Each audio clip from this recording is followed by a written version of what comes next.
যে ঠেঙাল কছাৰী স্বায়ত্তশাসিত পৰিষদে 25 আৰু 26 বৰ্ষৰ বাবে আমি প্ৰায়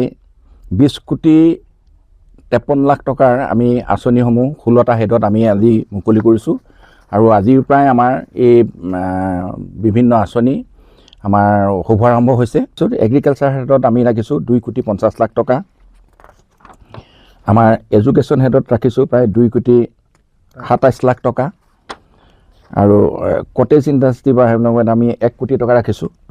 ঠিক তেনেকৈ মিউজিয়াম আৰু আৰ্কিঅলজিৰ ক্ষেত্ৰত আমি এইটো মিউজিয়াম আৰু অন্যান্য ইয়াক সহায় কৰি যাবৰ বাবে আমি 1 কোটি 30 লাখ টকা ৰাখিছোঁ মিউজিয়াম বোলে আমাৰ এইটোতে কথা নহয় আমি অন্যান্য জেগাটো আমি কিছু আমাৰ ইনফ্ৰাষ্ট্ৰাকচাৰ আমি ডেভেলপ কৰিছোঁ আমাৰ যিবিলাক জেগাত এতিয়া লখিমপুৰত ধৰক আমাৰ গেষ্ট হাউচ কৰিছোঁ গেষ্ট হাউচত তাতে আমি কিছু যাতে আমাৰ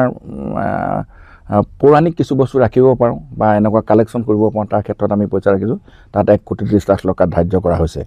ঠিক পঞ্চায়ত ৰুৰেল ডেভেলপমেণ্টত আমি প্ৰায় 2 কোটি 45 লাখ টকা আমি হেৰি কৰিছোঁ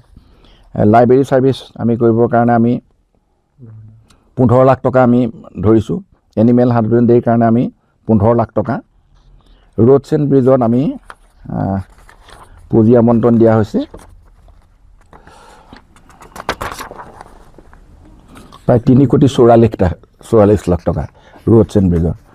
ঠিক তেনেকৈ আমি ছ'চিয়েল ৱেলফেয়াৰ শিতানত 29 লাখ টকা আমি ধাৰ্য কৰিছোঁ ঠিক তেনেকৈ স্পৰ্টছ এণ্ড ইউথ ৱেলফেয়াৰত আমি 60 লাখ টকা আমি পুঁজি আবণ্টন কৰিছোঁ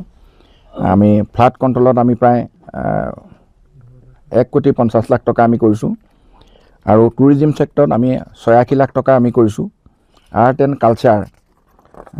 এই ক্ষেত্ৰত আমি পুঁজি আবণ্টন কৰিছোঁ আমি 2 কোটি 79 লাখ আমি পুঁজি আবণ্টন কৰিছোঁ আৰ্ট এণ্ড কালচাৰত ঠিক তেনেকৈ ট্ৰাইবেল ৱেলফেয়াৰ হেডত আমাৰ পুঁজি আছে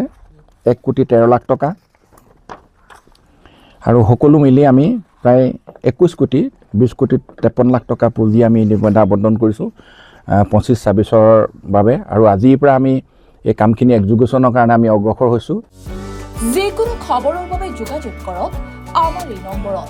9181 307 2221